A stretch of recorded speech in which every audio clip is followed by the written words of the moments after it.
My dad skipped my daughter when he served dessert at his Christmas table, and in that quiet moment, something inside me finally understood that we had never truly belonged there. The room was warm, almost aggressively so. The kind of warmth people use to convince themselves that everything is fine. Golden light from the chandelier spilled across the long dining table, reflecting off polished silverware and crystal dishes that only came out on holidays. The smell of cinnamon, baked sugar, and roasted nuts hung in the air, thick and sweet. Voo's overlapped in practiced laughter, the kind that fills space but never quite touches anyone. It was Christmas Eve at my dad's house in Golden, Colorado, and from the outside, it looked exactly like the kind of family gathering people brag about. I was standing near the end of the table with my daughter, Lena, her small fingers curled tightly around the edge of a white dessert plate. She was 6 years old then, still at the age where holidays felt magical and family felt permanent. She had changed into the red sweater my mom insisted she wear, the one with tiny stitched snowflakes that scratched her neck just enough to make her fidget. She did not complain. She rarely did. She was too busy watching, waiting, and trusting. My dad stood at the head of the table, holding the serving spoon like it was a ceremonial object. He always liked being the one to distribute things.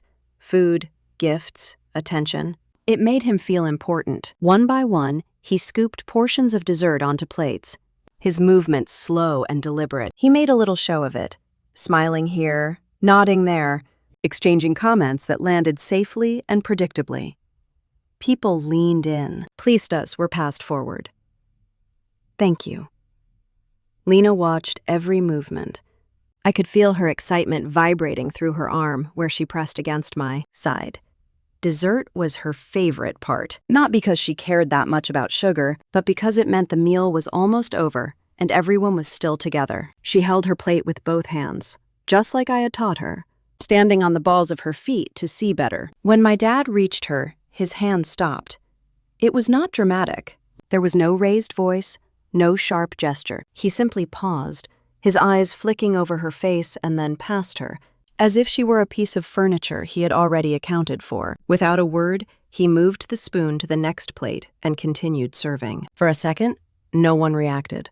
The room seemed to inhale and hold it. I felt the air change around my shoulders, even though the house was warm. Lena looked up at him, then down at her empty plate, then back up again. Her eyebrows pinched together in confusion, not anger. She did not understand what had just happened. My mom stood a few steps away, her hands folded in front of her stomach. She did not move.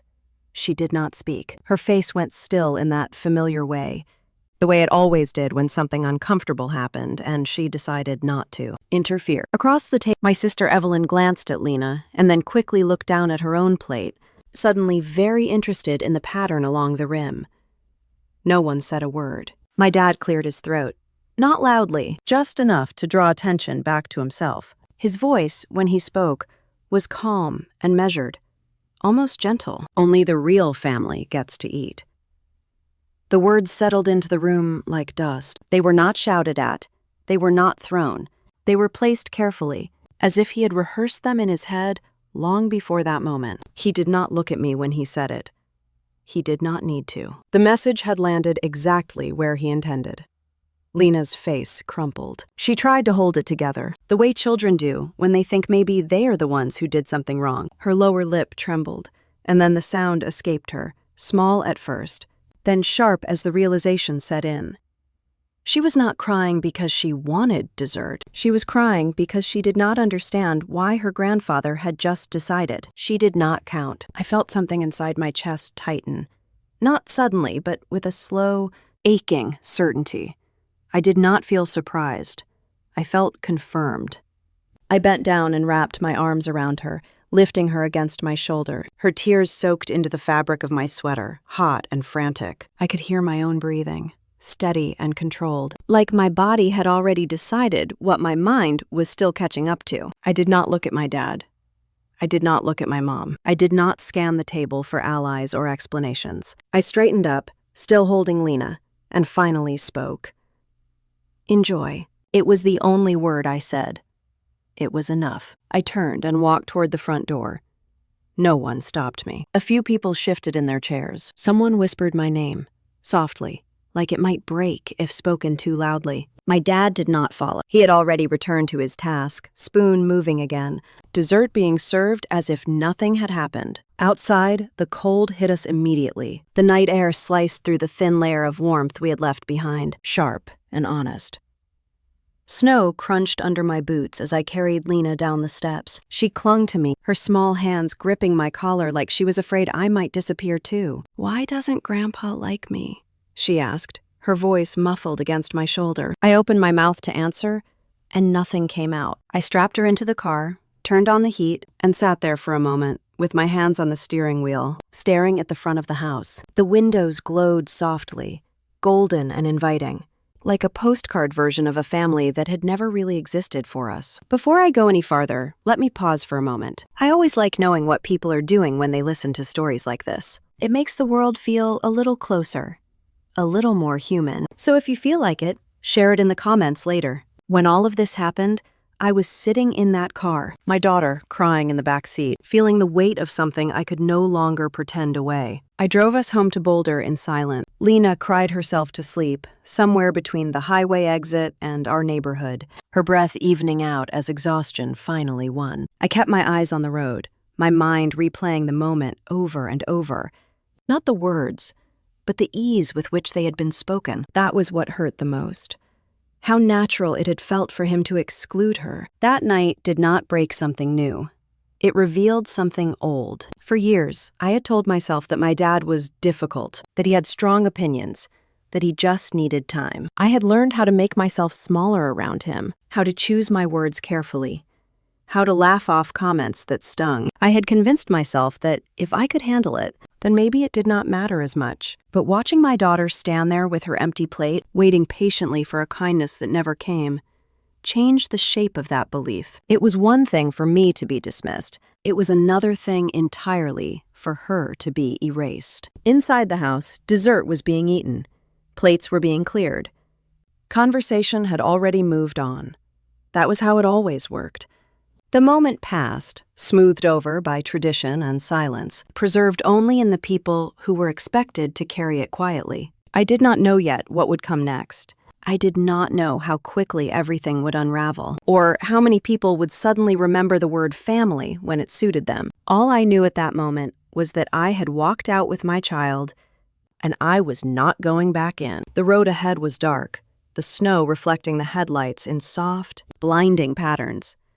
I drove carefully, deliberately, feeling something settle into place inside me. Not anger, not revenge, just clarity. For the first time in a long time, I understood exactly where I stood. The road stretched out in front of me, a long ribbon of dark pavement glistening under the winter sky, and for a moment, I could hear nothing except the soft rhythm of Lena's breathing in the back seat. She had cried until exhaustion pulled her under. Her little body curled toward the door as if she needed as much distance as possible from what had happened. I kept my eyes steady on the highway that cut toward Boulder, my hands gripping the wheel just enough to keep myself anchored. The silence inside the car felt heavy.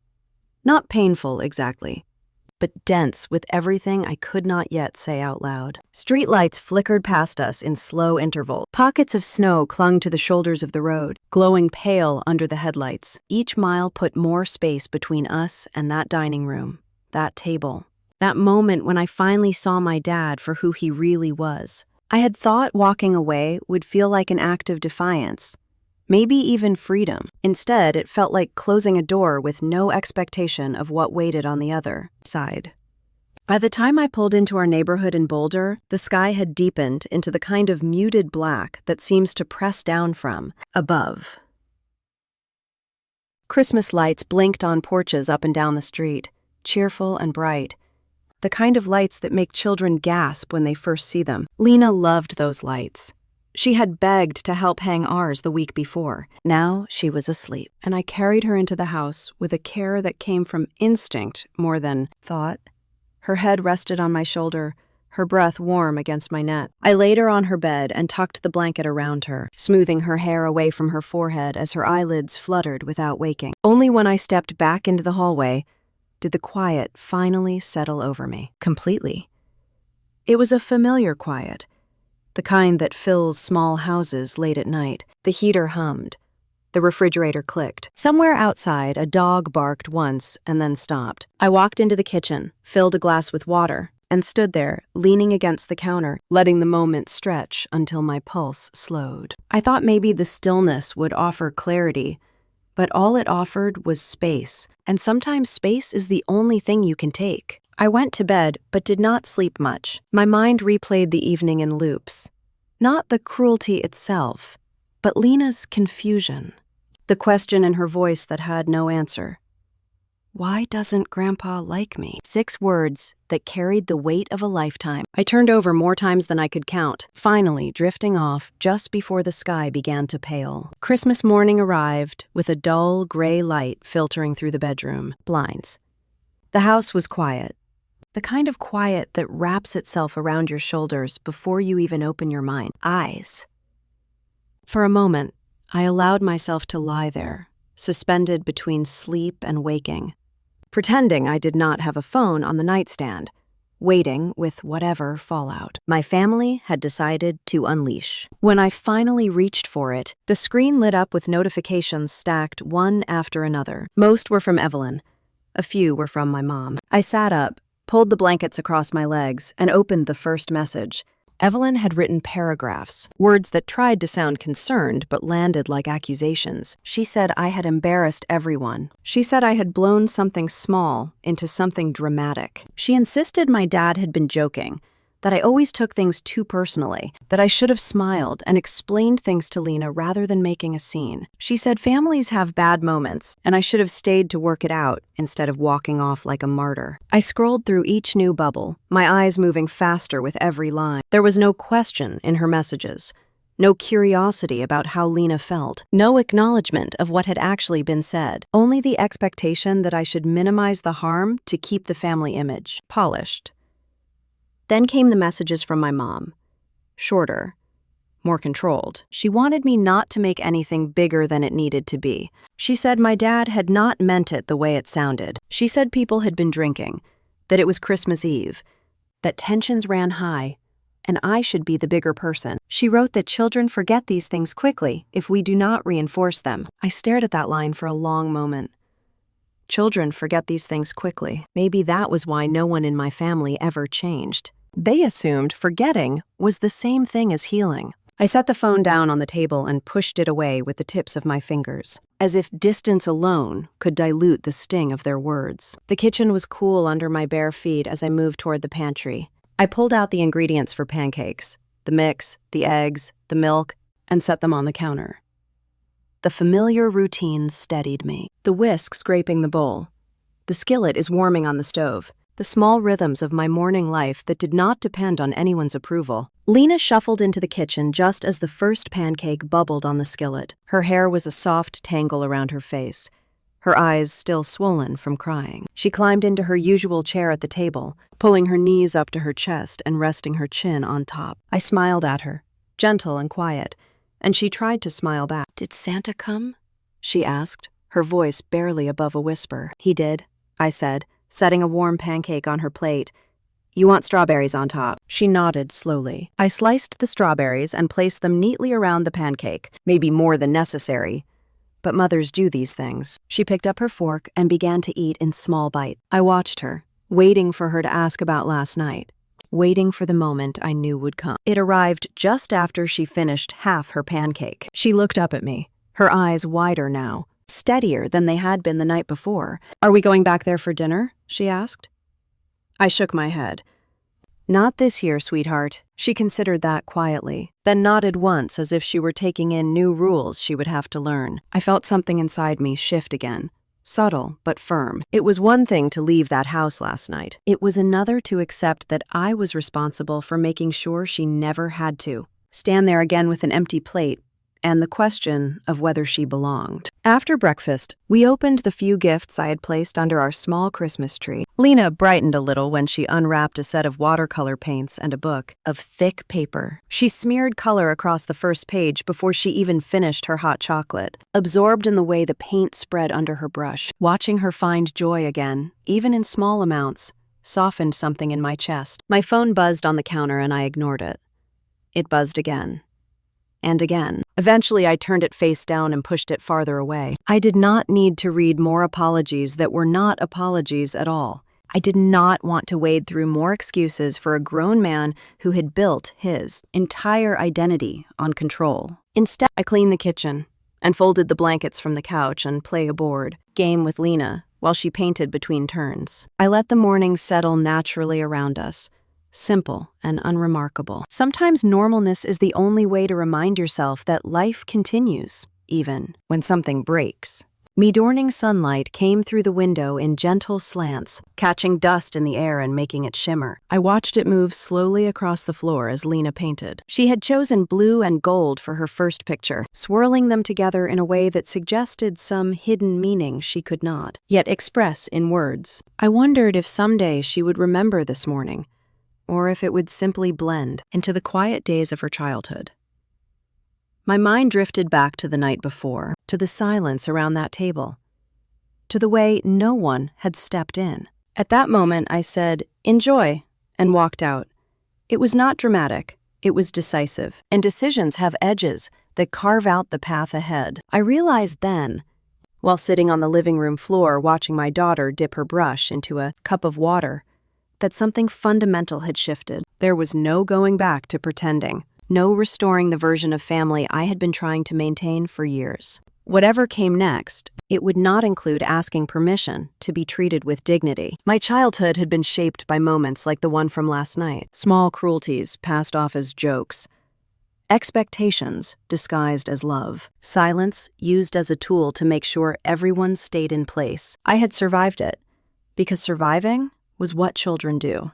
But I would not ask my daughter to do the same. I stood up and walked into the kitchen, rinsing the bowls in the sink. The water ran warm over my hands, and I let it wash away the last trace of hesitation. I dried my hands on a towel and glanced once more at my phone, where it rested face down on the counter. I did not need to reply to anyone. Not today, maybe not ever, depending on what they expected from me next. There is a freedom in deciding not to explain yourself to people who have already chosen not to see you. Lena came into the kitchen holding her painting, her face brightening as she held it up for me to see. I told her it was beautiful, and I meant it. She set the painting on the table to dry and wrapped her arms around my waist. I bent down and kissed her forehead, breathing in the scent of her hair, warm and familiar. This house may not have been big. It may not have been filled with expensive things or the polished shine of my parents' place, but it had room for her. And for me.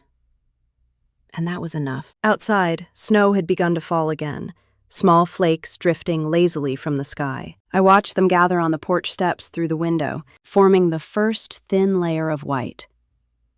The world was quiet. The day was ours. I looked at Lena painting again and felt the certainty settle deeper inside me. This was the last time she would ever stand in a room where she had to earn the right to be acknowledged. Whatever walking away had cost me, whatever distance it created, I would pay it without hesitation.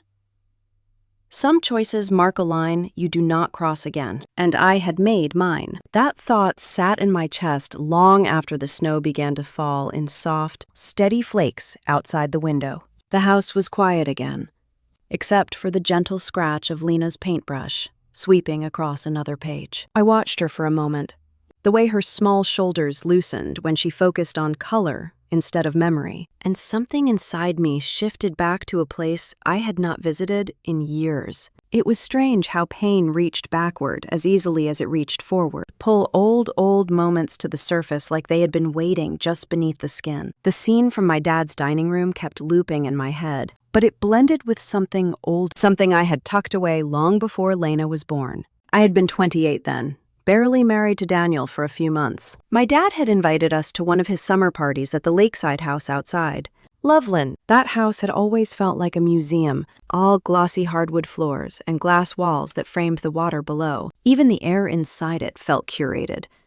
My dad liked it that way. He liked everything polished and predictable. He liked being able to show other people what he had built. Daniel had worn a navy button-down shirt that night and dark jeans, simple and neat. He had just returned from a long rotation, and still had the tired look in his eyes. That came from months of being on alert. I remember watching him stand beside me, trying to blend into a crowd filled with people who owned companies and vacation properties and talked about investments with the same casual tone as weekend plans. He did not complain, but I could tell he felt out of place. My dad noticed it too. The moment is still clear in my memory. The sun had just begun to sink over the lake, painting everything in orange and gold. People gathered near the deck railing with drinks in their hands. Conversations overlapped in that smooth, easy way wealthy groups seem to master. My dad stood at the center of it all, telling a story about one of his business deals, and people laughed at all the right moments.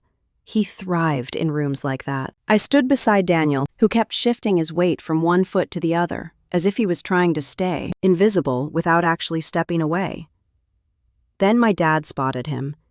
He lifted his drink slightly, drawing attention from the group, and said in a voice loud enough for nearby guests to hear that it was a real accomplishment to make good money without leeching off taxpayers. Daniel stiffened immediately. I felt it through the air between us, like a current snapping tight. My dad kept going, dropping the phrase tax leeches with a smile that pretended it was a joke. People around him laughed, not because it was funny, but because he was the kind of man they felt obligated to laugh with. Their laughter filled the space so quickly it drowned out my ability to breathe. Daniel did not say anything. He just stood there, his jaw tightening as he took a small sip of his drink. He glanced at me for just a second, and that look hit harder than anything my dad could have said.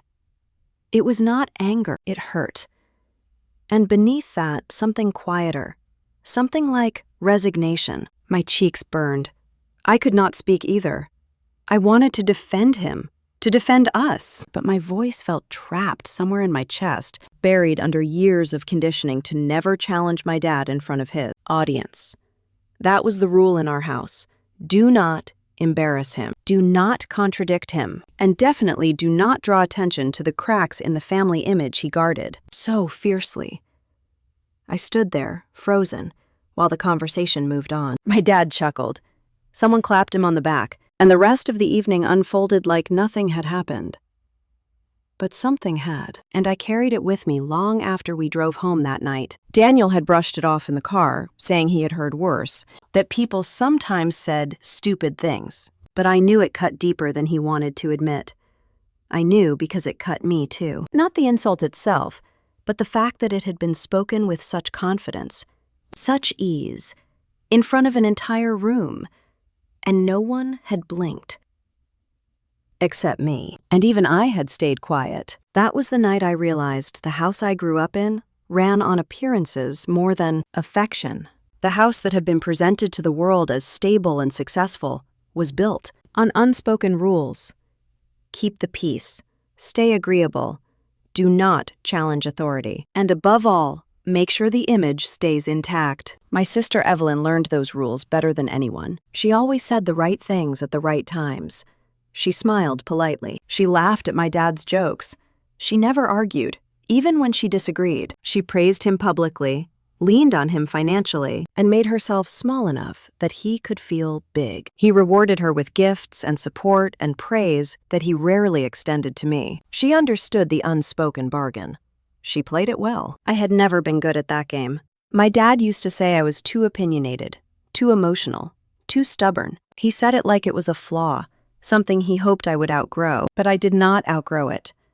I just learned to hide it better. My mom tried to balance everything with silence. She stood between us in whatever way she could, smoothing over tension with quick glances and gentle head shakes. She would say that my dad did not mean things literally, or that he was under a lot of stress, or that he expected too much from himself. She softened his edges, not because they were not sharp, but because she needed a way to keep the family from fracturing. Her silence became her survival tool. Mine had been something else, a mixture of distance and denial. But neither of those things prepared me for being a mother myself and watching my daughter face the same kind of dismissal I had normalized for years. That morning, while Lena painted and my phone continued buzzing from the counter, I realized those old patterns were not just memories. They were instructions my family still expected me to follow. They wanted me to return to that house the way I always had, smoothing over hurt with excuses, swallowing my voice to keep everything calm,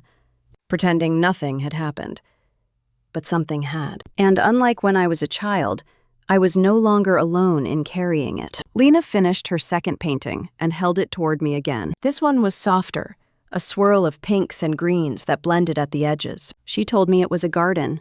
I told her it was beautiful. She smiled in a way that made her eyes light up again, and I felt a mixture of relief and grief tighten in my throat. I could protect her from last night, but I could not erase it. What I could do was keep her from walking back into the same patterns I had endured. That decision felt heavy, but it also felt right. I walked to the kitchen and started gathering the wrapping paper from the floor. The heater clicked on again, humming through the vents with a steady, familiar noise. The scent of pancakes still lingered in the air, mixed with the smell of the Christmas tree. Ordinary smells in an extraordinary moment. As I bent down to pick up a scrap of red paper, I remembered another moment from that summer party. My dad had pulled Evelyn aside later that evening, praising her for how well she handled herself with the guests. He told her she had a natural charm, that she could go far in life as long as she stayed focused and did not get distracted by things that did not benefit her. He never said things like that to me, not because I lacked potential, but because I did not follow the script he preferred. I did not fit into the version of the daughter he believed he deserved. Instead, he reminded me often of the ways I made life harder for everyone. My voice, my choices, my refusal to fall in line. It was not until I saw Lena standing there with her empty plate that I realized how long I had been bending myself around the edges of my family's expectations. That bending had become so familiar, I barely recognized it as strain. I had adapted to their world at the expense of my own. Not anymore. Lena came back into the kitchen and tugged on my sleeve. She asked if we could go outside to see the snow. I told her yes and helped her into her coat and boots. We stepped onto the porch and watched as the flakes drifted slowly from the sky, settling on the railing in tiny patterns. She held out her hands to catch them, laughing quietly when they melted against her skin. The cold was sharp on my cheeks, but it felt cleansing. The backyard stretched out behind us, still and untouched, the snow covering everything in a white blanket. It felt like a new beginning, something simple and quiet that did not ask anything from us. Lena ran toward the tree at the edge of the yard, her boots leaving small prints in the snow. I followed her, breathing in the crisp air. She began building a tiny snowman, shaping the snow carefully between her gloves. I watched her and thought of how children carry pieces of their parents without even realizing it.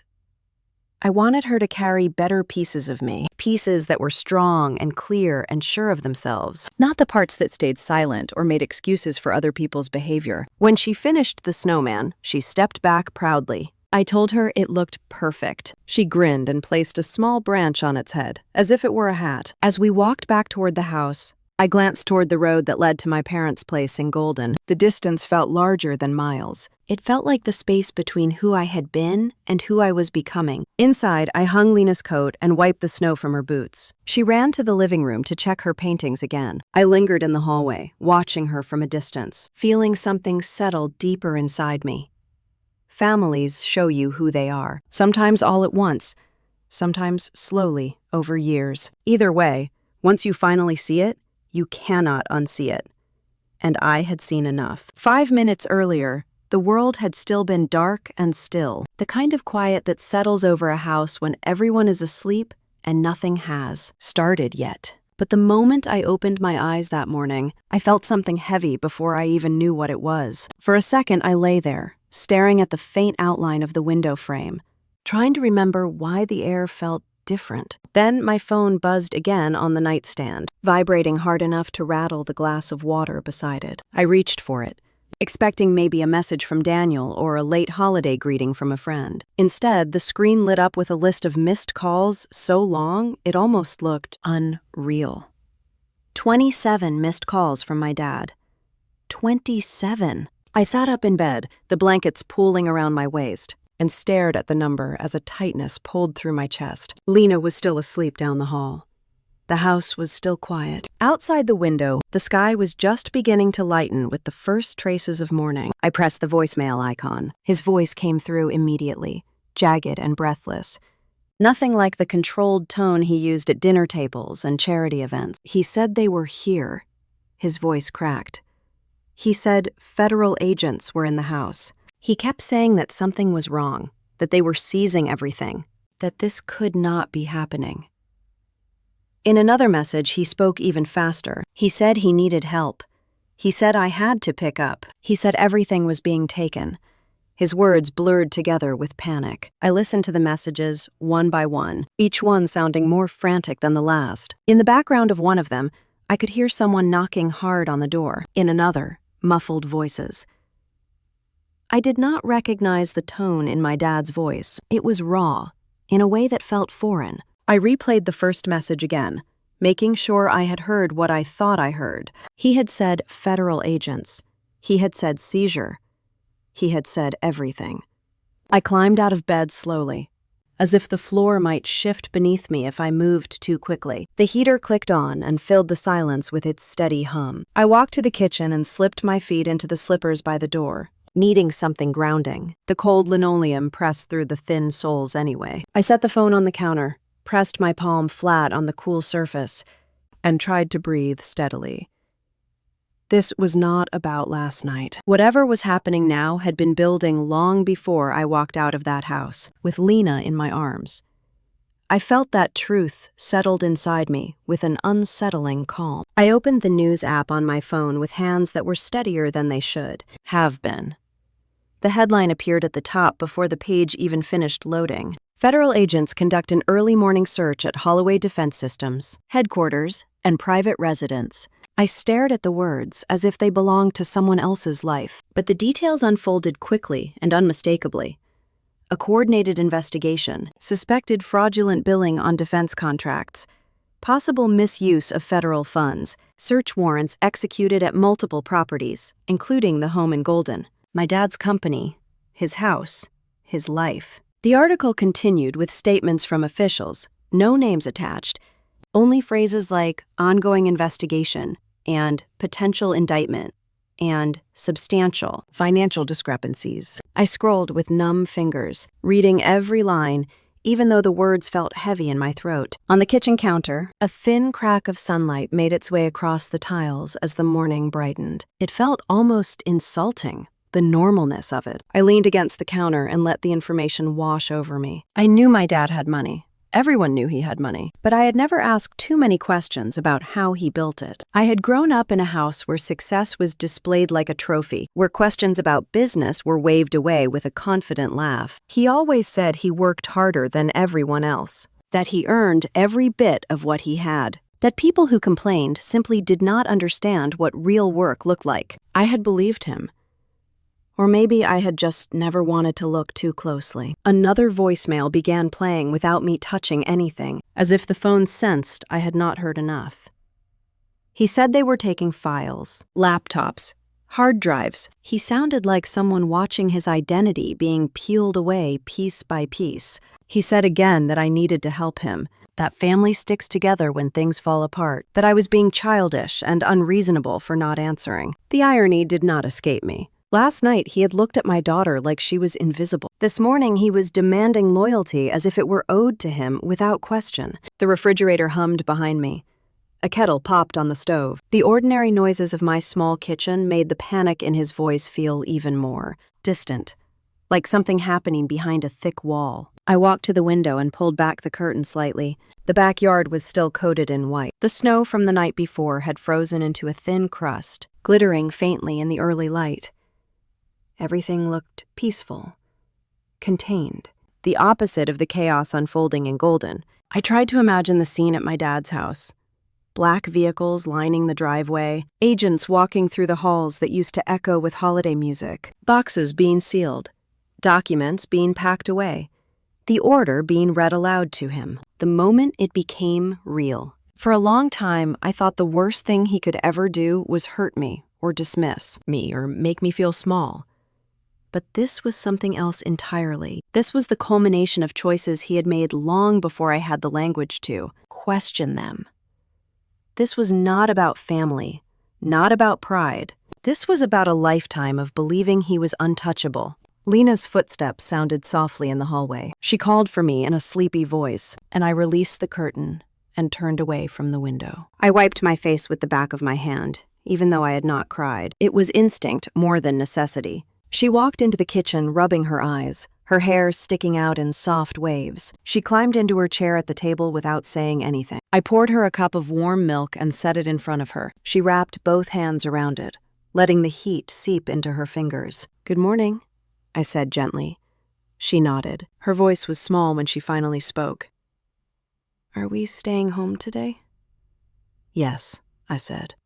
"We are staying home." She accepted that with a quiet nod, then sipped her milk slowly. She did not ask about last night. She did not ask why my phone kept buzzing. Children have an uncanny ability to sense when questions should wait. I glanced at the phone again. Another message rolled in. I turned it face down, not to silence anything, but because I was not ready to absorb the desperation I knew was waiting inside. I made Lena a bowl of oatmeal and watched her eat, her face softening with each bite. The normalness of it grounded me more than anything else that morning. Life continued in small, steady motions even when something seismic was happening elsewhere. When she finished eating, she asked if she could paint again. I told her yes. She ran to the living room, her footsteps light, leaving the weight of the morning behind her as easily as only children can. I remained in the kitchen, leaning against the counter again. The sunlight had reached halfway across the floor now. It brightened the room in a gentle way that felt strangely comforting. My dad had always built his life on control.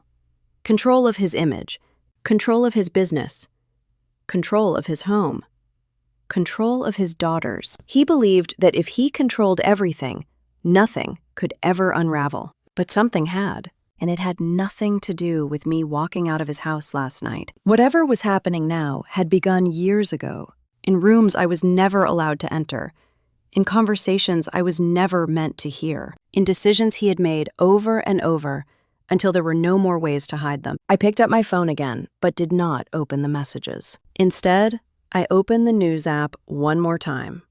The article had been updated. Federal officials had confirmed that Holloway Defense Systems was under active investigation for potential fraud related to specific defense contract submissions. The words were clinical, but the meaning was devastating. This was not a misunderstanding. This was not a small error. This was a storm he had created with his own hands. I pressed my fingers against my forehead, feeling the beginning of a headache pulse behind my eyes. I had spent my whole life believing that my dad's certainty equaled truth, that his confidence equaled competence, that his success equaled integrity. Those beliefs were beginning to crumble in real time, piece by piece. Lena called to me from the living room, her voice bright and light, as if the world had not shifted under us. I walked toward her, following myself to be pulled back into the present by the sound of her giggling at something she had painted. I sat beside her on the floor as she held up her new picture, a blend of gold and blue again, this time with a small green circle in the center. She told me it was a sun hiding behind a mountain.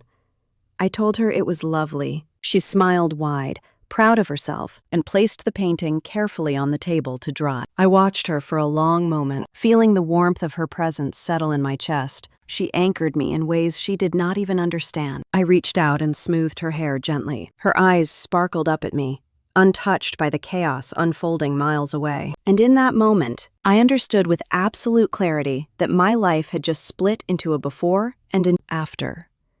What my dad had done had nothing to do with me, but what I chose next would shape the world my daughter grew up in.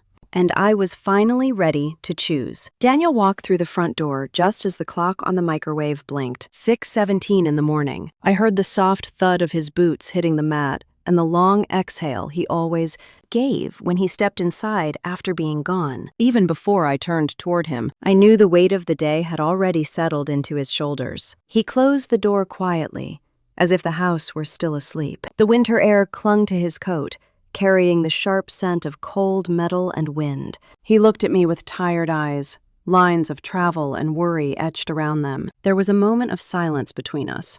Not strained, just full of things waiting to be said. He put his bag down beside the entry table and stepped closer. Lena was still in the living room, humming to herself as she painted, unaware of anything outside the colors on her page. "Are you all right?" he asked softly. I nodded, though the truth sat deeper than that. I gestured toward the kitchen, and we walked there together. The early morning light had turned the room a muted blue, and for a moment, it felt like the kind of morning where everything could still return to normal if we wanted it to. But that was gone. I poured us both coffee, my hands steady even as my thoughts pulled tight. He leaned against the counter, studying me. He could always tell when something inside me had shifted. "My dad called 27 times, I said, my voice low. Daniel's jaw flexed slightly. I knew he had expected this. I knew he had been bracing for what would follow. He said federal agents were in the house, I continued. He said they were seizing everything. Daniel nodded once. A measured, resigned movement. He looked down at his coffee before meeting my eyes again. "It happened then," he said. I felt that sentence like a door closing. He set his mug on the counter and straightened his shoulders, as if deciding exactly where to begin. "Claire," he said, "the task force was approved long before I knew your dad was involved. I wasn't part of the initial review.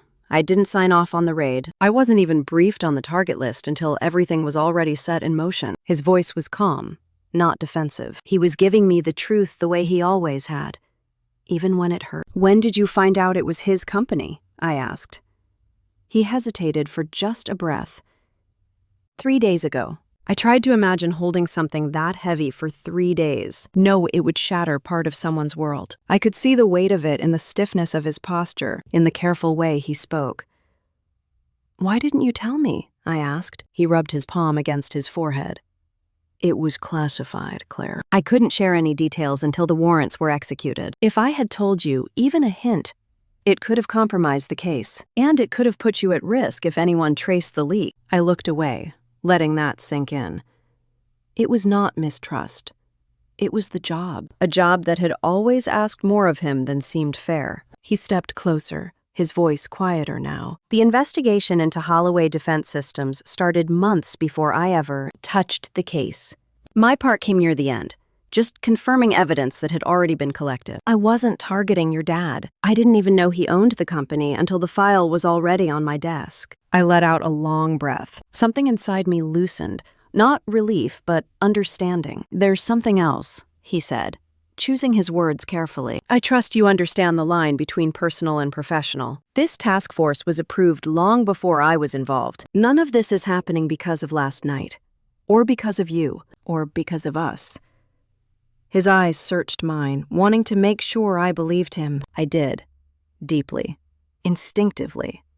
But believing him did not make the truth any lighter. He exhaled again, shoulders dropping a fraction. "When the raid team went in early this morning, the goal was to secure documents and freeze accounts before anything could disappear. Your dad will be questioned. Your mom may be asked about certain financial records, but nothing has been decided yet. Nothing has been decided yet." The phrase hung between us like a fragile thread. I leaned against the counter, the cool edge pressing into my hip. I thought of my dad's voice on the voicemail, breaking in ways I had never heard. The panic, the disbelief, the demand for loyalty, the entitlement he carried even when everything was being taken apart around him. He wanted me to save him. He had spent my entire life believing that was part of my role, to protect his image, to defend his choices, to comfort him when the world did not bend the way he wanted. But this time, the consequences were not emotional. They were legal, federal, temporable, and they were his. Daniel watched me quietly, letting me process. He never rushed me. He knew the difference between silence that needed space and silence that came from shutting down. Finally, I said, "You can't get involved in this." His brow lifted slightly, as if he needed to be sure he heard me correctly. "You can't protect him," I repeated. "You can't intervene. You can't shift anything. You have to let this play out exactly the way it's supposed to." He stepped toward me, close enough that I could feel the warmth radiate off his coat even though he had taken it off. "Claire, I wouldn't interfere, even if I wanted to. That's not how this works. And it's not who I am." I nodded. I knew that, but I also knew pressure was coming. My dad would try to call every number he had ever collected, every favor he believed he was owed. He would insist someone fix this for him, and when that failed, He would turn to the people he considered family, believing that loyalty was a currency he never had to earn. Daniel reached out, curling his fingers gently around my hand. "I'm sorry you're going through this," he said. "I'm sorry Lena had to see what she saw last night. And I'm sorry your dad made choices that led you to this moment." His words were steady. Not a promise to make anything easier, not a vow to change the outcome. Just presence. Real human presence. I felt something uncoil in my chest, a slow exhale that had been waiting trapped inside me since the night before. I closed my eyes briefly, letting the steadiness of his hand settle into my bones. "Do you want to listen to the messages?" he asked quietly. "No," I said. "Not yet." He nodded, as if that made sense. The living room filled with the soft sound of Lena humming again, her brushes clinking lightly in the jar of water. The smallness of that sound grounded me more than anything else. Life was continuing for her. And for me. Daniel stood still for a moment, his thumb rubbing lightly over the back of my hand. "You don't have to decide anything right now," he said. "Not about him, not about any of this." But I already had. I looked up at him, my voice calm in a way that surprised even me. "I need you to stay completely out of it. No phone calls, no opinions, no contact with anyone involved. My dad has to face the consequences of what he's done. I won't let him pull you into it." Daniel held my gaze, not arguing, not resisting, just listening the way he always did when something mattered. "You have my word," he said. The room felt still after that. Not heavy, just certain. He moved toward the living room to greet Lena, brushing a hand over her hair as she looked up and squealed his name. Her joy was instant and uncomplicated, the kind of joy that comes from love she never has to question. He crouched beside her, asking about her paintings, admiring each one with the sincerity he always showed her. I leaned against the doorway watching them, watching the ease between them, watching the softness in her smile return, watching the man who had never needed to announce his values because he lived them in everything he did. My phone buzzed again from the counter. I did not look at it. For the first time in my life, I felt no pull to return my dad's call. No guilt. No fear of disappointing him. No urge to fix something I did not break. The choices he made had finally reached their destination, and I was not the one who would lead him out of it. I stepped into the living room and sat beside Lena, brushing a strand of hair behind her ear. She leaned against me without looking up, her small hand resting on my leg as she continued to paint. Daniel watched us both, his expression softening. I met his eyes and felt the truth settle into the quiet between us, firm and unshakable. Whatever came next, it would not be shaped by the old rules of my parents' house. It would be shaped here, in this small living room in Boulder, with the man who respected boundaries and the child who deserved better than that. World my dad had built. And that was the moment I knew there was no turning back. I had just picked up Lena's dried paintings from the table when a hard, frantic knock hit the front door. Not a polite knock. Not a hesitant one. It was the kind of pounding that comes from someone whose world is collapsing, faster than their pride can keep up with. Daniel looked toward the door. I looked toward the window. The sky outside was still a pale, icy blue, too early for visitors. Too early for anything except bad news. The knocking came again. I opened the door. Evelyn stood on the porch, her breath puffing out in uneven bursts. Her hair was pulled back in a messy knot, her coat half-zipped like she had thrown it on in the dark. Her eyes were wide, rimmed red from crying or lack of sleep or both. Behind her, the morning cold pressed in like a second presence. I stepped aside and let her in. She brushed past me, pacing immediately into the living room like she needed the movement to keep from falling apart. Daniel lifted Lena into his arms and carried her gently to her room, closing the door behind them. I waited. Evelyn pressed both hands to her face, then dropped them sharply, as if forcing herself to stay present. "Everything is gone," she said. Her voice cracked on the last word. "Frozen. Every account, every dollar, even the down payment for the house. It's gone, Claire. All of it." She looked at me like I held the answer, like I was the one who could fix it. I walked slowly to the kitchen table and pulled out a chair. "Sit," I said softly. She sat but did not stop moving. Her foot tapped. Her fingers twisted the zipper on her coat. Her voice trembled as she said that the bank had called her at 6 in the morning. The agent said the freeze was part of a federal seizure process tied directly to our dad. That anything connected to him financially was subject to review. She kept talking, words spilling out in a frantic stream. The condo application, her savings, the joint account my dad had set up to help her with her business expenses, the retirement account he insisted on managing for her, even the trust fund she had bragged about for years. Frozen. All of it. She looked at me as if expecting outrage on her behalf, as if expecting me to jump up and call Daniel or someone else who might reverse the damage. I sat down across from her and waited for her to breathe. She finally said, quietly and desperately, "I need you to tell Daniel to do something." There it was, the real reason she was here. Before I could respond, the door opened again. My mom stepped inside, clutching her purse like she had walked the whole way, even though she had, probably, driven. Her eyes were swollen too, and she paused just long enough to look at me before hurrying toward the table. "Claire," she said, her voice breaking on my name. "Honey, please, you have to help. Your dad is saying they might arrest him. They are taking everything. They are treating him like a criminal." She sat beside Evelyn, who grabbed her hand immediately. They looked like two people who had been pushed out of a life they thought was permanent. I folded my hands together in my lap and let the room settle. Mom wiped her eyes. "I know things were tense last night. I know your dad said things he shouldn't have. But this is serious. This is our family. You can't just stay silent when everything is being ripped away." Family. There it was again. The word they only used when they needed something.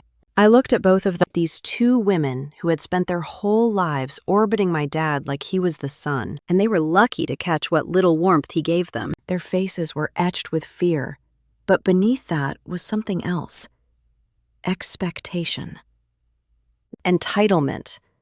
The certainty that I owed them a rescue simply because of shared blood. Mom squeezed my hand, begging now. "You have to tell Daniel to talk to someone. You know he has connections. You know he understands the system. They are freezing everything before we even know what is happening. We're family. The family protects each other." Evelyn nodded vigorously. "Yes, we stick together. You can't just leave us like this. I know you're upset about last night, but this is different. This is life-destroying. Those agents took everything from my dad this morning. He said he could barely speak when they showed him the warrant. Claire, he needs us. Us. As if last night had never happened. As if the moment my daughter stood with an empty plate in her hands was small, enough to be erased by morning panic. I took a slow breath and asked the question that had been burning through my chest since the moment they arrived. Last night, it was Lena's family. The room went silent. Evelyn blinked at me, confused. Mom swallowed hard and opened her mouth, but no sound came out. I repeated it calmly. Was Lena family when my dad looked at her and skipped her plate? Was she family when he said only the real family gets to eat? Was she family when she cried and no one said a word? Mom's face crumpled. She looked down at the table and whispered, "That was a mistake. He didn't mean it. He loves her. You know he does. He was stressed. It was Christmas Eve. Emotions run high." I shook my head. I watched it happen. I watched both of you watch it happen. No one said anything. No one corrected him. No one comforted her. So tell me, was she family? Evelyn looked away. Mom's eyes filled again. "Claire," she whispered, her voice barely holding together. "This is different. He's being humiliated. He could lose everything. He could go to prison. You don't understand how serious this is. Please, honey, talk to Daniel. Please. For your father. For your family." My heartbeat steadied. My thoughts cleared like someone had opened a window. I sat up straighter, my voice quiet but unmistakably firm. "Shh. We're not family." The words seemed to hang in the air, suspended like dust in sunlight. Neither sharp nor angry, just true. Evelyn stared at me as if I had struck her. Mom covered her mouth with her hand, tears sliding down her cheeks. But neither of them argued. They knew. Deep down, they knew. I stood from the table. Mom reached for me again, but her hand fell short. "Claire, please, you can't just turn your back. He's your dad." "He turned his back on my daughter first," I said softly. I walked to the counter, picked up my phone, and pressed the power button until the screen went black. It felt symbolic, though I had not meant it that way. Just necessary. I returned to the table long enough to rest my fingertips on its edge, grounding myself. "Mom," I said gently, "you and Evelyn need to go home now. I can't help you, and Daniel will not get involved. This is not ours to fix." Evelyn stood up abruptly, her chair scraping against the floor. "So that's it? You're abandoning us?" I looked at her. "No, I'm choosing my daughter." She opened her mouth to argue, but something in my expression must have stopped her. She grabbed her purse and headed toward the door. Mom followed more slowly, pausing once to look back at me with a sorrow that almost softened me. Almost. I opened the door for them. They stepped out into the cold, the wind catching the edge of my mom's coat as she turned away. "Goodbye," I said quietly, and I closed the door before either of them could answer. The silence in the house felt different after they left. Not peaceful, not heavy, just honest. I stood there for a long moment, my hand on the doorframe, breathing in the cold air that still lingered. Then I turned toward the hallway where Lena's door was cracked open, a soft strip of warm light spilling onto the carpet, and I walked toward my new life. The words settled into me as I stepped into the quiet hallway. The house felt still, but not empty, as if something heavy had finally lifted and left behind a space untouched by anyone's expectations.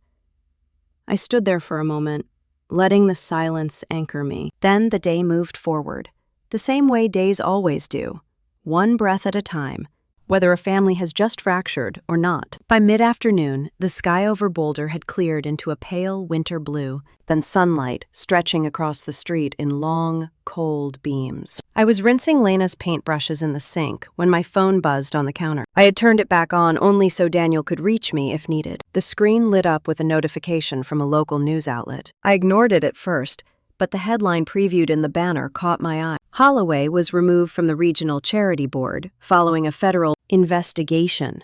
My chest tightened, not with surprise, but with the strange feeling that comes from watching long-standing illusions fall apart in real time. I tapped the banner with my thumb. The article opened instantly. It took only a few sentences to understand what had happened. The charity board my dad had served on for nearly a decade had voted to suspend him immediately. The article described it as an administrative measure, pending the outcome of the investigation. But the language between the lines was clear.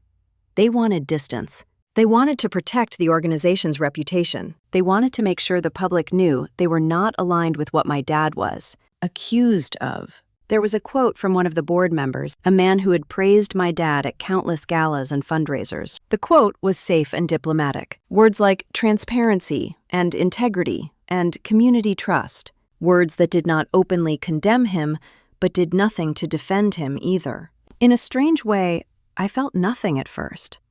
Not anger, not vindication, just a quiet recognition that choices always lead somewhere. Even the choices a person insists will never catch up to them. Behind me, Lena called out that she was done painting and wanted to show me something. I set the phone down and walked toward her. She held up a picture of a blue house with yellow windows and a crooked little snowman standing beside it. She looked proud, and I praised her for the details she had added. Her smile grew wide enough to erase every other thought from my mind. We spent the next hour building a puzzle on the living room floor. The pieces clicked together easily, the image revealing a snowy village with tiny lit windows. It reminded me of the houses in our neighborhood, warm pockets of ordinary life, places where families were probably baking cookies or watching movies, or simply resting. Place not touched by legal raids or public embarrassment or the desperate phone calls of collapsing pride. The doorbell rang around 3:30 in the afternoon. I stood quick, expecting Daniel to return from picking up groceries or maybe a delivery I had forgotten about. But when I opened the door, A woman I did not recognize stood on the porch. She was bundled in a long coat, a notebook in her hand, her face flushed from the cold. "Are you Claire Holloway?" she asked. My stomach tightened, not from fear, but from the sudden understanding of what this was. I stepped outside, closing the door gently behind me so Lena would not hear anything. "Yes," I said cautiously. She introduced herself as a reporter from a Denver news station. Her expression was polite, but her eyes were sharp in a way I had learned to recognize. She was not here to offer sympathy. She was here to gather a headline. "We are doing a story about the federal investigation into your dad's company," she said.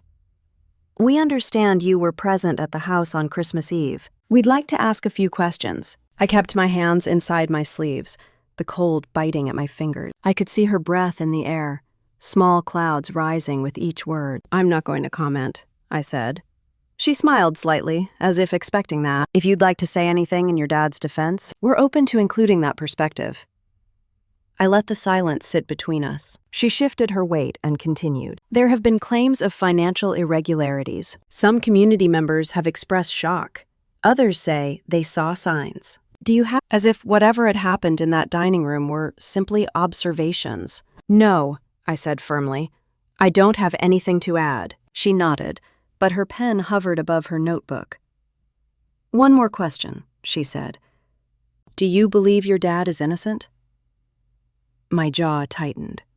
Not from anger, from the absurdity of the question. Innocent was a word that meant nothing outside the context of actions, choices, and consequences.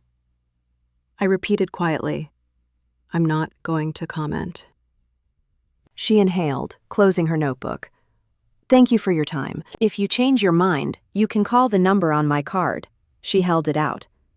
I did not take it. She waited another second, then tucked the card into her coat and walked back down the steps. I watched her go, her boots leaving careful tracks in the thin snow. When she reached her car, she glanced back at me once, not unkindly, just assessing. I went inside and locked the door. Daniel was setting a bag of groceries on the counter, his scarf wrapped loosely around his neck. He looked at my face and stopped moving. "Reporter," I said. He nodded with understanding. "You didn't talk to her?" "Of course not." "Good." We put away the groceries together without speaking. The quiet was steady, comfortable. Then his phone buzzed, and he stepped into the other room to answer, closing the door softly so Lena would not be distracted. I sat at the table and looked out the window. The sun had dipped lower, the light turning a soft gold that reflected off the snow. The neighborhood was still and peaceful, but somewhere beyond that stillness was the life my dad had built, cracking open piece by piece. My phone vibrated again. A call this time. I glanced at the screen. It was Michael Turner, a man who had been my dad's closest business friend for years. He was the one who invited my parents on boat trips every summer, the one who toasted my dad at his retirement dinner from the board at the hospital foundation, the one who had introduced him to half the people who now sat on charity boards and spoke at local events. I answered only because I knew ignoring him would lead to more calls. "Hi," using the overly warm tone of someone pretending nothing was wrong. "Wanted to check in, see how you're holding up over there." "I'm fine," I said. Good. Your dad mentioned things had been a little tense. I just wanted to reach out. Crazy stuff happening, huh? Crazy stuff." That was one way to describe a federal investigation. He continued chatting, asking about the weather, about Lena, about Daniel, but every question landed flat, as if he were reading from a list someone had handed him about how to appear supportive. Finally, he said, "You know, your dad has always spoken so highly of you. I hope you two can get past this family rough patch. He's under so much pressure right now." There it was, a polite nudge disguised as concern. I said nothing. He cleared his throat. "Anyway, just wanted to say hi. We're all praying for a quick resolution. Take care now." And he hung up. No offer of help, no mention of visits, no request for updates, just a quick scan of whether he needed to distance himself further. I stared at the phone in my hand, feeling a slow, steady clarity rise inside me. His call had not been about comfort. It had been about protecting his own reputation. He wanted to know how radioactive the situation had become, and whether it was safe to publicly acknowledge the Holloway name. In less than a day, the people who once clapped my dad on the back at fundraisers were already stepping away. The people who praised him in public had begun deleting their comments online. The people who had taken pride in knowing him were quietly rewriting their memories. The unraveling of a reputation was faster than I ever imagined. Lena ran back into the room, her cheeks rosy from running. She held up another painting, her voice bright. "I want to see my new one." I smiled at her. A real smile, not forced. "Yes, sweetheart. Bring it here." She climbed into my lap and held the painting up to the light. It was a picture of a mountain with a gold sun rising behind it. The edges were messy, but the colors were beautiful. I told her so, and she beamed with joy. That reminded me that the world was still full of things, untouched by my dad's choices. Daniel came back into the kitchen. His face was thoughtful, but he gave me a reassuring nod. Whatever he knew, whatever updates had come through, he would tell me when the time was right. We made dinner as the sky darkened, a simple meal of roasted vegetables and chicken. Warm, ordinary food, the kind of dinner that anchors a home, the kind of dinner that does not require pretending. After we ate, I washed the dishes while Daniel read Lena a story in the living room. Her laughter floated down the hallway, pure and light. My phone buzzed once more. Another headline notification appeared. Community organizations distance themselves from the Holloway family as investigation expands.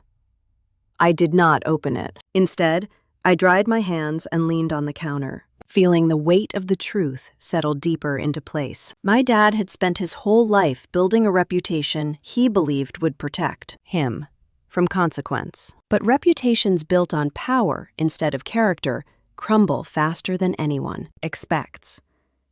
And he was collapsing even faster than our family had. I looked toward the living room where Lena curled against Daniel, her small body safe, her heart untouched by all the noise outside our walls. The world my dad built was falling apart, but the world I was building was just beginning. The next morning started quietly. Snow had fallen overnight, the soft powder layering itself across the street and muffling the usual weekend sounds. I was pouring a cup of coffee when I saw a car slow in front of the house. It pulled into our driveway, hesitated for a long moment, then turned off its engine. My heart lifted and tightened at the same time. My mom stepped out. She wore her long quilted coat, the pale gray one she only brought out for the coldest months. Her hair was pulled back, but pieces had fallen loose around her face. She looked smaller than I remembered from just 2 days earlier. Not physically, just smaller in the way a person looks when something inside them has broken in a way no one else can see. I opened the front door before she reached it. She stopped at the foot of the steps, her breath moving in thin clouds. She glanced up at me and tried to smile, but her lips trembled and she pressed them together instead. I said softly, "Mom." She came up the steps slowly, as if unsure whether she was welcome. When she reached the top, she hesitated again, her gloved hands twisting together. "Can I come in?" she whispered. "Of course." As soon taking in the coat rack, the framed photographs, the little pile of Lena's coloring pages on the console table. Her gaze lingered on the living room doorway, as if expecting Lena to appear any second. She set her purse down carefully and stood there without speaking. Lena, sensing someone new in the house, peeked around the corner. When she saw my mom, she froze. Her eyes were curious but cautious, the way children instinctively react when they see someone whose emotional state is unstable. My mom knelt slowly, her knees touching the hardwood floor. "Hi, sweetheart," she said. Her voice wavered, then steadied. "I am so sorry. What happened that night was not your fault. You did nothing wrong, not one thing." Lena blinked, uncertain. My mom reached into her coat pocket and pulled out a small wrapped chocolate Santa. She held it out with both hands, not pushing it, not insisting, just offering it like something fragile. "This is for you, if you want it." Lena stepped forward, still quiet, still unsure. She took the chocolate, studied, then she gave my mom a small, shy smile. "Thank you, Grandma." My mom's face crumpled, but she held herself together. She brushed a strand of hair behind Lena's ear, then stood, leaning lightly against the back of the chair to support herself. "Can we talk?" she asked me. Daniel gave me a subtle look from the kitchen doorway, making sure I was all right. I nodded. He whisked Lena into the living room with a suggestion about building a blanket fort. I led my mom to the dining table. She sat down slowly, placing her gloves neatly in front of her, her actions deliberate, the way people behave when they are concentrating on not falling apart. She folded her hands and stared at them for a long moment. "I left," she said. The words hung in the air. I did not know what she meant yet, but I could feel the weight inside them. "Left where, Mom?" She looked up, her eyes glassy. "Your dad's house. Our house. I left it this morning." A sharp breath escaped me before I could stop it. She reached into her purse with shaking fingers and pulled out a folded stack of papers.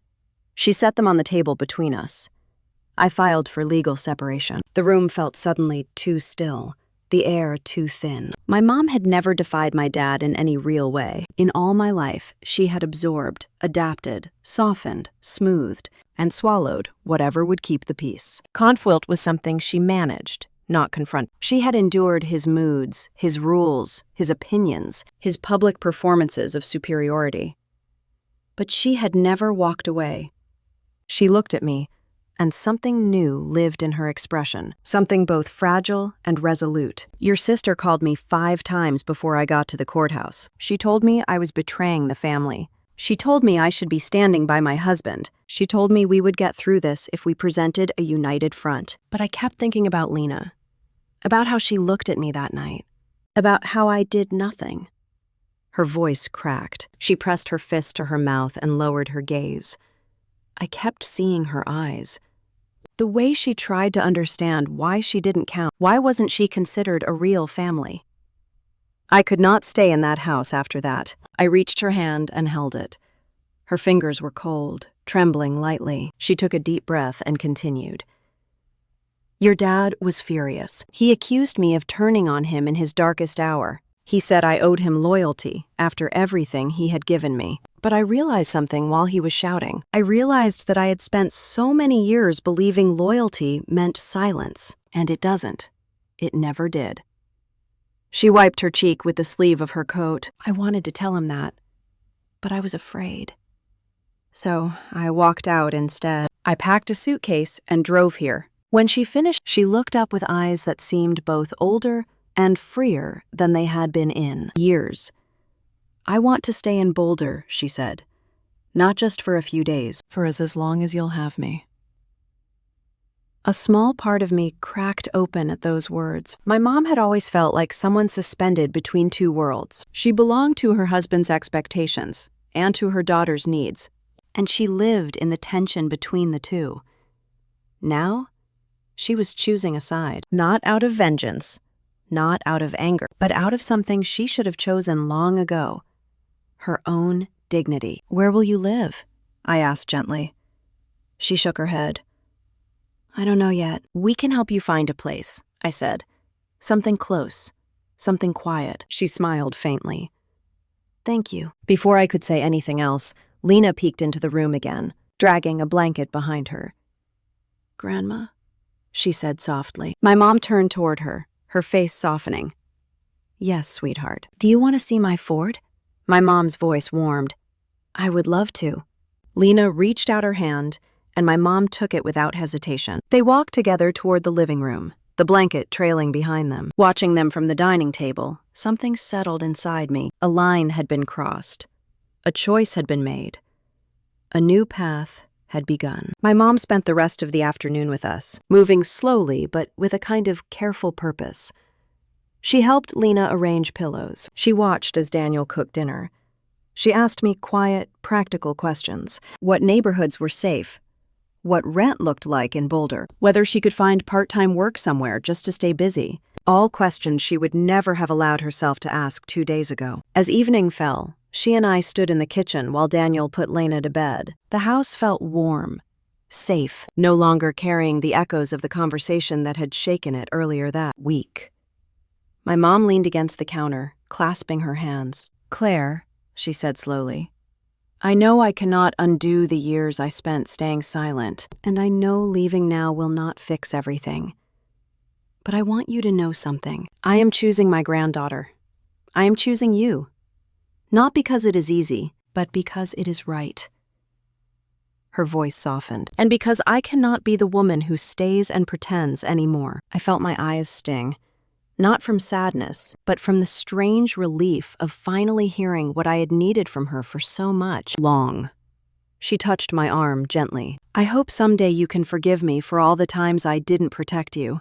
I wrapped my arms around her. She held me tightly, her breath shaky against my shoulder. There was no perfect way to rebuild a relationship, but sometimes rebuilding began with something simple. A woman stepping out of a life that had kept her small. A grandmother kneeling to apologize to a little girl. A mother choosing honesty over comfort. When we finally pulled apart, she smiled at me. Tired, but lighter. I will stay at a motel tonight, she said. Tomorrow we can look for something more permanent. I nodded. Whatever she needed, we would help her find it. She gathered her gloves and purse. I walked her to the door. The cold evening air brushed against us as she stepped onto the porch. She paused, looking back at me. "Thank you for letting me come," she whispered. "You're always welcome, Mom." She nodded once, then walked toward her car. As she pulled out of the driveway, her headlights cast long beams across the fresh snow, then disappeared into the darkness. I stood there for a moment after my mom's taillights disappeared, letting the cold settle against my skin until I felt steady again. Then I closed the door, turned off the porch light, and walked slowly through the quiet house. Daniel was in the living room, folding blankets from the fort Lena had built. He glanced up at me, searching my face for signs of how I was holding up. I managed a small nod, and he returned it with a soft smile. We did not need words. Not tonight. I checked on Lena. She was sound asleep, curled tightly under her comforter, her hair spread across the pillow like a small halo. I brushed her forehead with my fingers, grateful that she was dreaming instead of carrying any of the fear or confusion that had weighed on all of us these past few days. The house felt warm and peaceful, a pocket of safety that did not exist anywhere near the life my parents had been living. I went into the kitchen, poured myself a glass of water, and sat down at the table. Outside the window, snow fell in slow drifting flakes, thick and soft, as if the whole world had decided to quiet itself. My phone buzzed against the tabletop. At first I ignored it. It was late, and I was tired, and my body felt like it had been holding tension for far too many hours. But something nudged me to turn the phone over and check the screen. The name illuminated there made my breath catch. Dad. The call kept ringing, the vibrations steady, almost demanding. I watched it without answering. When it finally stopped, I closed my eyes, letting the silence fill the space he used to occupy so easily. A moment later, the phone buzzed again. This time, a message. "Call me, please." I set the phone down, pushing it slightly away, as if distance could soften the impact of seeing his name. But it lit up again almost immediately. Incoming call. I stared at it. The ringing filled the kitchen, but not in the way it used to. Not with authority or expectation. This time it sounded like something unraveling, something desperate, something afraid. On the fifth ring, I picked up. His voice came through instantly, rushed and shaky. "Claire, thank God. Finally. I have been trying to reach you all day." I said nothing. My silence stretched between us, and I felt him flinch against it. "You have to listen to me," he said. "You have to. I am out on bond for now." They made it unbelievably difficult. But I'm home. Or what's left of home. You know what they've done. You know what the feds are saying. They froze everything. Everything. Your sister's accounts, my accounts, the business. They took boxes out of the office. They took the computers. They questioned the staff. It's all falling apart. His breath hitched, loud and uneven. "I need you. I need my family." The words hung there, trembling. He had used them so many times before, but never like this. Never when he had something to offer. Only now, with nothing left to give, nothing left to shield himself with, Nothing but the consequences of choices he'd spent decades justifying. He continued talking, spilling fear into the receiver. Your mom left this morning. She walked out without even trying to talk to me. Did you know that? Did she tell you? She filed something. I don't even understand what she filed. Separation. After all these years, she left me here alone when everything was falling apart. I heard him the sound of footsteps moving across a floor that suddenly felt foreign to him. Claire, this is bigger than you think. They are saying those contracts were fraudulent. They are saying money was misreported.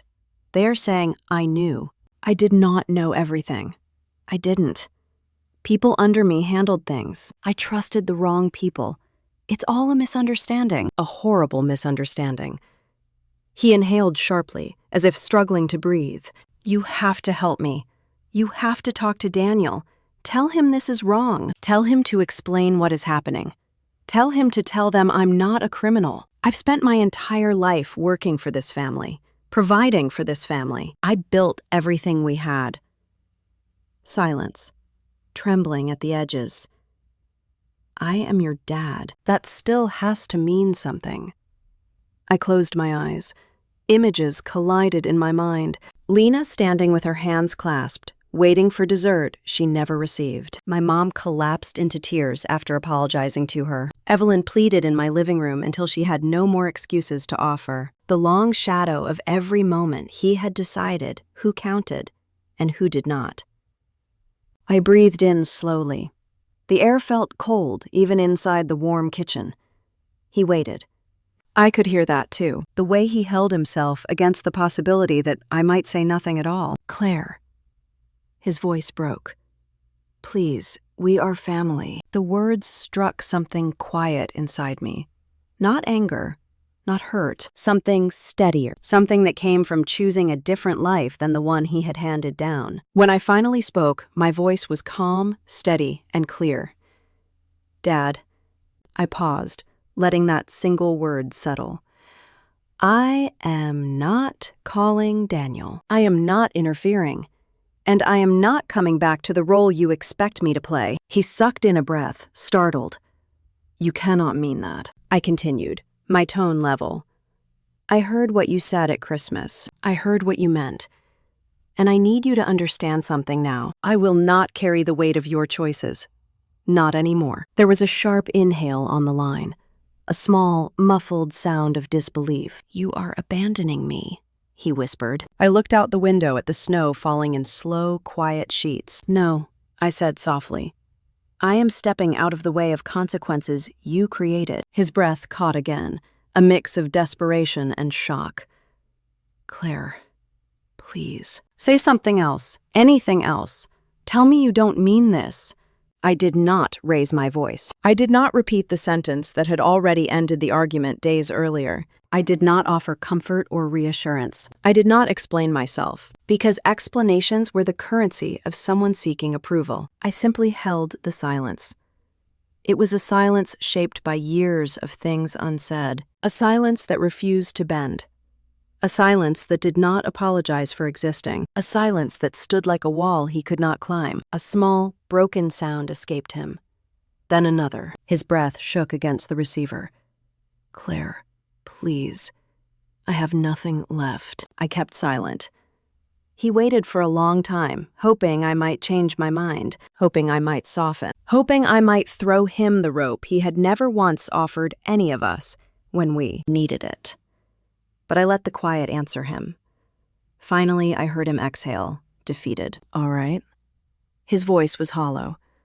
If that is what you want. He waited for me to say something. I didn't. Goodbye, he said. There was no conviction in the word, only the sound of a man who had run out of ways to hold his life together. I lowered the phone from my ear as the call ended. The screen dimmed slowly until it went black, reflecting my own face back at me. A face not hardened, not triumphant, not cruel, just clear. The silence that followed was deep and steady, not empty, but full of a truth I had avoided for too long. Sometimes the most powerful thing a person can say is nothing at all. I stood from the table and turned off the kitchen light. Snow continued to fall outside, covering the street in a soft white blanket, quieting everything. Inside that quiet, I felt something I had not felt in years. Freedom. I walked toward the quiet of my own freedom. And for the first time in my adult life, nothing about that stillness frightened me. Winter in Boulder slipped into spring and then into early summer before anything. In my dad's case, moved from uncertainty to fact. Those months felt strangely steady, as if life had been waiting a long time to return to its proper rhythm. I went back to my job at the nonprofit, worked modest hours, walked Lena to preschool, and spent evenings helping my mom settle into her new apartment a few blocks from. Hours. She found a small place with wide windows and a balcony that looked toward the foothills. She liked to say she picked it because it reminded her of all the years she had been too busy surviving expectations to look up at anything. Daniel continued with his deployment and reintegration work, and true to his word, he kept a respectful distance from the investigation that had changed the course of my family's life. He never brought updates home unless they were public record, and even then he spoke of them gently. Not because he feared my reaction, but because he understood the difference between information and reopening wounds. By midsummer, the indictment was made public. My dad was officially charged with multiple counts of fraud, falsified reporting, and obstruction. The news outlets summarized the accusations in long paragraphs that painted a picture. Even though I struggled to reconcile with the man I had once believed, controlled everything with certainty. No one in our family received a personal call from him after the night he said goodbye.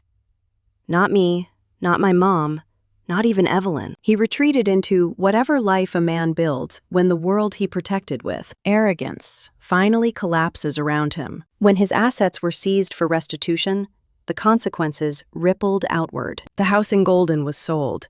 Vehicles were repossessed. Investments were liquidated. Photos and trophies and polished frames that once hung in the living room ended up in boxes in a storage unit managed by the federal government. There was something surreal about knowing that the symbols of his power existed now, only as cataloged evidence. The silence between us did not gloat over any of it. It simply existed, firm and complete. Evelyn tried to hold on longer than my dad did. She insisted that people overreacted, that nothing could be proven, that her future husband's family would understand. A month later, she moved into a small rental after her fiancé ended their engagement. She called only once after that, a short message asking if I had spoken to our dad recently. I had not. That was the last time she reached out. My mom's life, however, unfolded in a direction I had never dared to imagine for her. She volunteered with a literacy program at the library. She joined a local hiking group and bought a pair of walking poles. She did not entirely need, but liked the feeling of carrying. She cooked dinner for us twice a week and brought homemade bread to Lena's preschool teachers.